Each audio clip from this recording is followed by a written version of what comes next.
what I want to ask you as well, Nadine, is with all that criticism of England's performance by Thomas Tuchel, do you not think at least that England managed to get the measure out of Erling Haaland?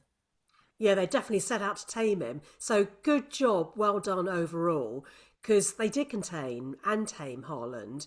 I mean, we'd billed it as a battle between Kane and Bellingham versus Odegaard and Haaland. But for Norway, this was the day Erling Haaland was relatively quiet. You know, coming into this match, he'd racked up 7 goals and captured the hearts across the United States with his personality. He was having the time of his life, and you could see the United States really warmed to him as well as his finishing on the pitch. But for this quarter final, fortunately for England, he didn't make his presence felt.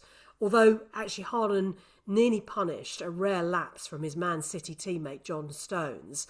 And you could also see Haaland was left visibly frustrated and annoyed when his Norwegian teammate Alexander Sorloth, I think that's how Sorloth, is that how you pronounce Yeah, it? sort of. Yeah, yeah, yeah. Yeah, chose to shoot alone rather than square to him. You know, it was the most obvious pass he should have made, and he didn't. And we know that Haaland can put away those type of goal scoring opportunities with ease. So I think Haaland was right to be frustrated with that particular manoeuvre. And his day ended in disappointment. His shove on Elliot Anderson got Hegam's would-be goal for Norway chalked off by VAR. And also then Haaland was subbed off later in the game looking a bit subdued.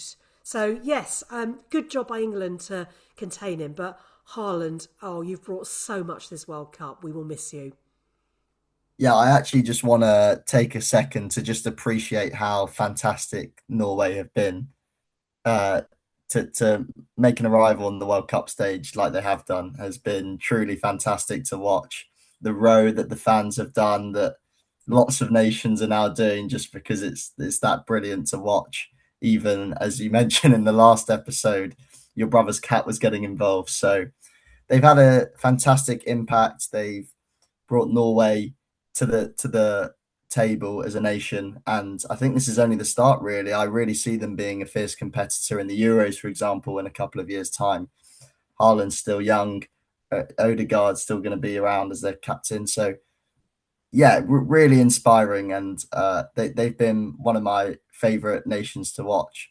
However, I will say someone that has potentially let them down a little bit was Erling Haaland's dad, Alfie Eng Haaland, who made the headlines for all the wrong reasons. So he was actually caught on camera making what looked like quite a rude gesture to Jed Spence after Spence had thought that he won a penalty, only for VAR to obviously overturn the decision. But then he also tweeted uh, something along the lines of "Well done, Jude Bellingham and the referee." So I saw that. So do you, well, what do you think about that? Do you think he's tarnished Norway a little bit there? A little bit, but it just adds a bit of spice, doesn't it, to the World Cup?